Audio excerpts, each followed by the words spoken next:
This is a full character guide rigging series.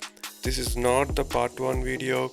If you have not watched the previous parts, please check this video description.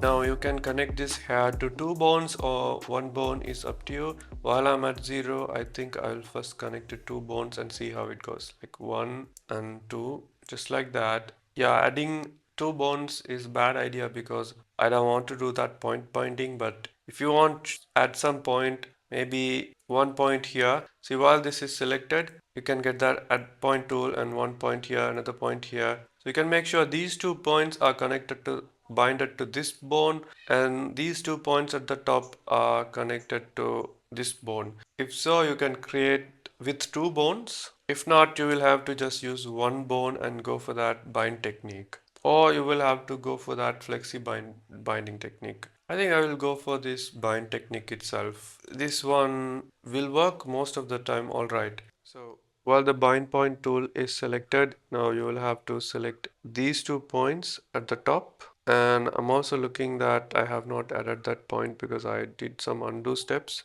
So I'll add one more there, and this one maybe it's too far away. I can put it a little bit closer just like that, so I'll have enough of points. So better to keep all of these more straight according to the bone, so that way you get a bit better animation. But it's okay, it's totally fine. Get that tool and click drag first, and then second get that tool, and while this bone is selected, wait, let's click drag, and now while that is selected, press bind points. And now for the other two, while this bone is selected, yeah, I'll alt click on it. Now while these two are selected, if I click bind points, it will be blue. The other two is also done. That's really cool. Now what you can do is you can apply, but yeah, just select them and go to that bones constraints and enable the angle, press close. And now when I press play, notice how it doesn't move with the parent bone, which is supposed to be this bone. So let's fix it. Let's go to that 0 and make sure this is the parent. So let's select this. The parent of this going to be, while that is selected, click on this bone. So see, the parent of this is this. So now when you go back, you will see that it just rotates. See, it's too much. It's moving way too much because it's so tiny. The bone is so tiny. So all of those values gets applied to this too much. So while we are at 0 again, I'll select these two and fix it. So first of all, let's put that torque a lot down, like 0.5, and see how it goes.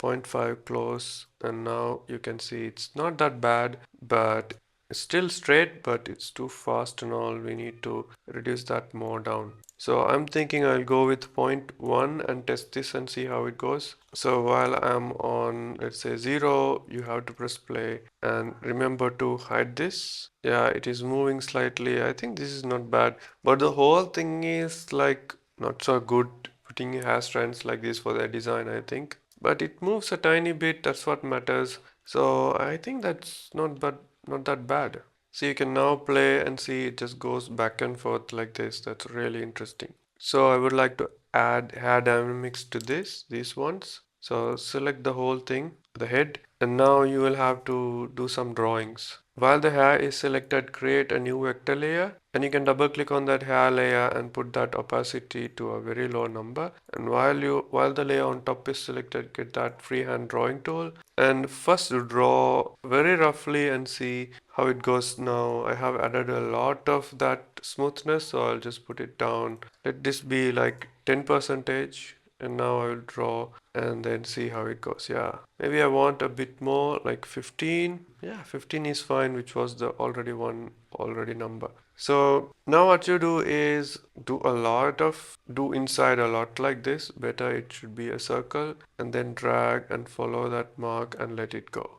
Create something like this. Now we need one more on top of the other one, and for this as well you are supposed to do a lot of that, just like that. Maybe I'll start over again from the beginning. Yeah, something like this. Now I'll create one more vector layer, and all I'm going to do is do something like that. That's fine. Now you can do for this one also. It will be much better, but I'm not going to do for those. And if you want, you can do it for those. But for now, we will have to create one more. But before that, I'm just going to hide these three. So I will create one more, and then yeah, this one no need, I'll delete because we have the hair layer already. So the hair layer, this for this what you're going to do is you're going to completely also these three, let's select these three and let's reduce its opacity also, like to let's say here. I'm also selecting it and making sure its color is completely black.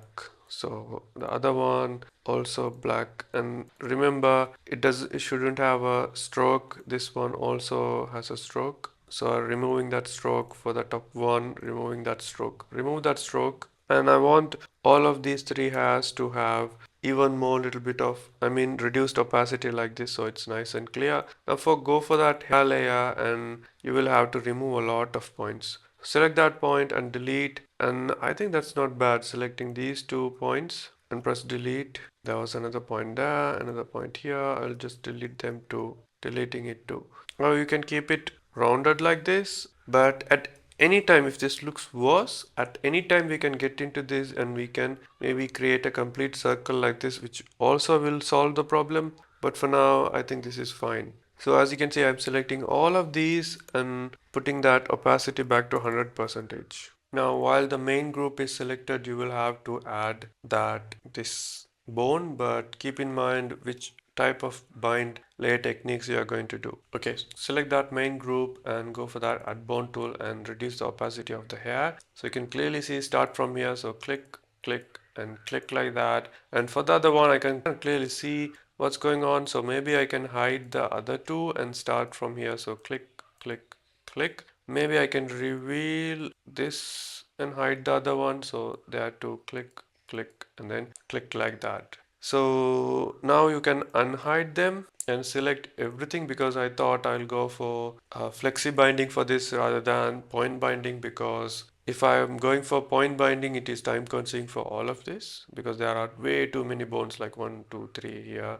So lots of bones, it is time consuming. Therefore, let's get that bone strength and let's not put it to 0. It will not work. Keep it somewhere here. This is fine. Now, if you add that angle dynamic to this, all will work, but the bone strength of the top one will get applied to the bottom one. The bottom one strength will get applied to the top layer, and it will all become a mess. So what you do is select only the bones at the top and select that layer and press link bone, and you will see it's getting highlighted. It will look differently. See, now let's select the other ones also, and yeah, now press link bones and this one, this one, this one, and press link bone. Okay, all good, all connected properly with that bone strength. Now you will have to select them all, right? While you're at 0, go for that main group, select them all of the bones, and go to that bone constraints and enable that angle, and the torque is too much. Therefore now when I play, you can see it's breaking. And one more huge problem, that we didn't connect all of this for this one, right, as the parent. So I'll quickly go ahead and do that. So first thing, while that bone tool is selected, I'll select that bone and I'll click on that parent bone, reparent bone, and see this is all a mess. So I'll make sure this one's parent is this, that one correct. Now this one's parent is that, so that's a problem. So I'll connect it back to this, and then I'm just going to select this to this one, and its parent is this. So I'll make sure its parent is here. So let's see if they are in order. This one parent is this one's parent is that, that's one parent goes down here, and wait, this one parent is this one, and all correct. See, there are 3 arrows, 1, 2, 3 coming from the top. Yeah, perfect. Now let's go and try this. So while I'm at 0, I'll play the whole thing, and the torque is too much. So let's select the whole thing again. I mean all of the bones, let's select them and reduce that torque to let's say 0.5. And now see, this is what I'm getting. It's a lot more vibrating. That's not good. So let's select the whole thing and put that spring to let's say zero point 0.1. Okay, 0.1, and then if I play, you can see it's better now, but too much. Maybe to stop this, I can maybe to stop that, I can increase that damping, but I'll also put that hair's opacity back to 100%. And now you see this is really cool too, but realistically speaking, it's a lot more. lot more shaking, so that's not really cool. Now I'm also going to increase that damping level to, let's say, 5, and not bad at all. Maybe 5 is too much. How about 3? So I'm just going to go and add that 3 here, 3, and now when I play, yeah, everything is working, but I don't like this one shaking a lot, so we'll go ahead and fix it. So I like the top one. Maybe top one is not that shaking. Anyway, so I'm thinking I'll select only the bone, this one, because that's the one too much getting affected. So that one we can put it to a different number. So I'm trying to put that torque to 0.1 and see how it goes. No, we need a lot of that damping, so increasing that damping to 5 for this. 5. So I think I fixed it. I select this one and put it torque to 0, and this one right here also torque to 0, and the damping is a lot more higher, 5. And now when we see the whole thing, it doesn't move that much. It's a little bit more realistical. I mean, it is a little bit more realistic now. So for this too, you can add that, I think, the flexi binding for the other as trend, but I feel like the whole thing is looking pretty good now. Okay, now let's see how to save this walk cycle so we can reuse it again and again when we needed to. Now to do this, okay, you have to make sure that all the bones are showing, right? And now make sure that none of the bones are selected. So none of the bones are selected. Now create a action, right? Create action and type walk cycle. I'll just press OK. So now we have walk cycle created. I'll also go back to that main line and I'll select all of these keyframes and let's copy it. Maybe you can cut it. Okay, I'll just cut it so nothing happens now, and just double click on that walk cycle. Once you're here, just paste whatever you copied, and now you have that walk cycle right here. And now let's say you're going to your main line, okay, and now let's say you're doing some sort of animation, like maybe let's say you wanted the character now to do some sort of action. So I just put the arms up here to here, the arms are going up, and maybe let's say the character decided to, go a little bit up like that. So now there is a problem. Okay, so between here to here we put the arms up, right? And let's say here I put the whole character up. Now this means because this keyframe for this one is ending up between 0 till here, the character is going to even start to move up in frame 2. That's bad.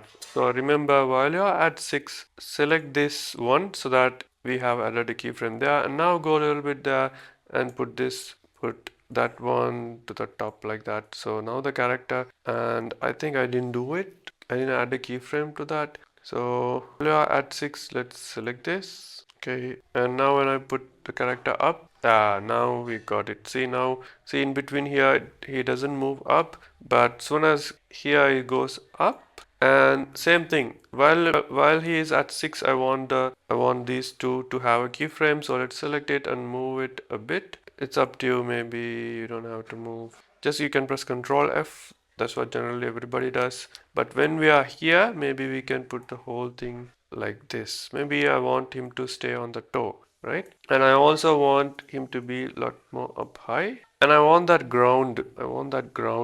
So while we are at 6, I'll create that guideline. While we are at 6. So here's that guideline. So while we are here, see, now I did push him a lot to the top. So I'll make sure that I will send him down just like that, and we have something like this. Also, I'm going to move this a lot far away, so he just goes up and then does this. Now see, it's not realistic because we want this toe to be fixed there on the ground, so I'll add a reference line there as well. So we want here, it should be fixed here to the ground, it should not move from that point. And now when we move it here, we need to move the whole body. Okay, I'll also make sure while I'm at 6, I will select that bone. I will click to add the keyframe there, and when it reaches here, I'll move the whole thing there. And yeah, I should have moved the shoes only. Yeah, I want the whole body also, and I want the shoe also. So here, as you can see, for the 6, we don't have a keyframe.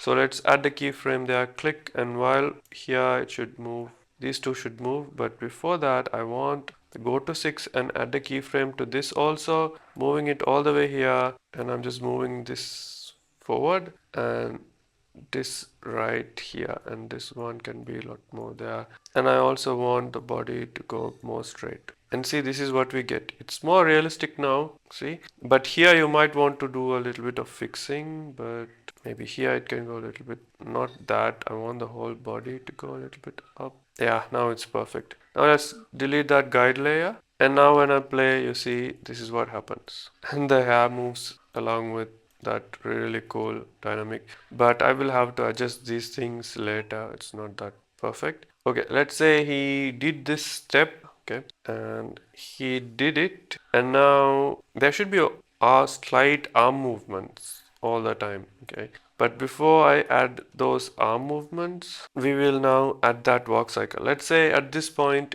you decided somewhere here you want that walk cycle to be added. So select that walk cycle. So now while that walk cycle is selected, you can do two things. So look at this icon. This is just a new icon. Next to that you have two icons. So the first one is insert reference. The second one is insert a copy. So if you just insert the copy, if you press this button, you're going to get that walk cycle down here as well. But one more thing I should have done is that I should have gone into that walk cycle and removed this cycle completely. I'm just going to give smooth so that it completely removes it. So I gave smooth, and now I can double click and go to the main line. And now let's say I want to insert the walk cycle right here. Maybe he did this and then all of a sudden he decided to walk. So while at 18, let's select that walk cycle, and you can just press that insert copy, and now you will see he will start to walk. But you see that because we have copied that 0 frame, so this is that 0 frame, so let's delete that 0 frame. If so,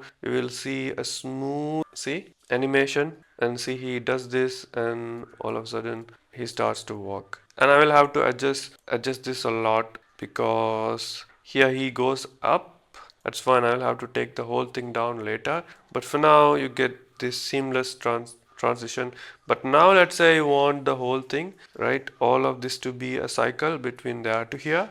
Now there is a problem. So now if you select these two and if you press cycle, now you have the whole thing cycling again and again. See, again he does the same thing. He goes up, walks, and it's just problematic. So remember that frame 18 where we inserted that. So what you do is, see, as soon as you get that cycle, the keyframe settings will open for you, this panel. If it don't open for you, you can just go to window and get keyframe.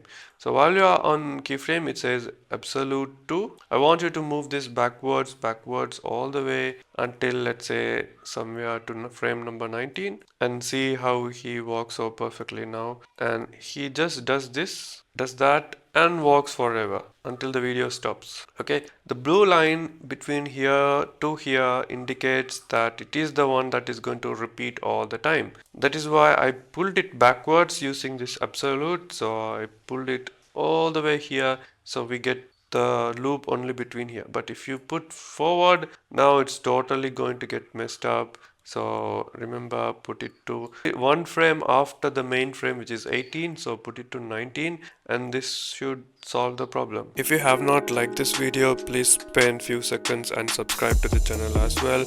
To watch the next video, click here. And once again, don't forget to subscribe.